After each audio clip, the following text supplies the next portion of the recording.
Praise the Lord. ദൈവനാമം വാഴ്ത്തപ്പെടുമാറാകട്ടെ. ഇവിടെ കടന്നു വന്നിരിക്കുന്ന എല്ലാവർക്കും യേശുക്രിസ്തുവിന്റെ നാമത്തിൽ വന്ദനം ചൊല്ലുന്നു. സർവശക്തനായ ദൈവം നിങ്ങളെല്ലാവരെയും അനുഗ്രഹിക്കട്ടെ.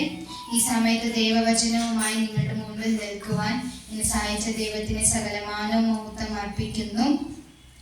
നിങ്ങളുടെ വിലയേറിയ പ്രാർത്ഥന ഞാൻ ചോദിക്കുന്നു. ഇന്നത്തെ ദൈവവചന ചിന്തയ്ക്കാൻ നമുക്കൊരു വാക്യം വായിക്കും. Chapter Hebrews 11 verse 1. Now faith is the substance of a thing hoped for, the evidence of things not seen. ഈ വാക്യത്തിൽ നമുക്ക് കാണുവാൻ കഴിയുന്നത് വിശ്വാസം എന്ന വിഷയത്തെക്കുറിച്ചാണ്. അപ്പോസ്തലനായ പൗലോസ് 14 ലേഖനത്തിൽ ഒരു ലേഖനമാണ് എബ്രായ ലേഖനം. ഈ ലേഖനത്തിൽ നിന്ന് 13 അധ്യായങ്ങളുണ്ട്. അതിൽ നമ്മൾ വായിച്ച 11-ാം അധ്യായത്തിൽ 1-ാം വാക്യമാണ്. വിശ്വാസം എന്നാൽ എന്തെന്ന് ചോദിച്ചാൽ അതിന്റെ നിർവചനമാണ് 1-ാം വാക്യം. ഈ 11-ാം അധ്യായത്തിൽ വിശ്വാസം എന്ന വാക്ക് 24 പ്രാവശ്യം രേഖപ്പെടുത്തിയിട്ടുണ്ട്.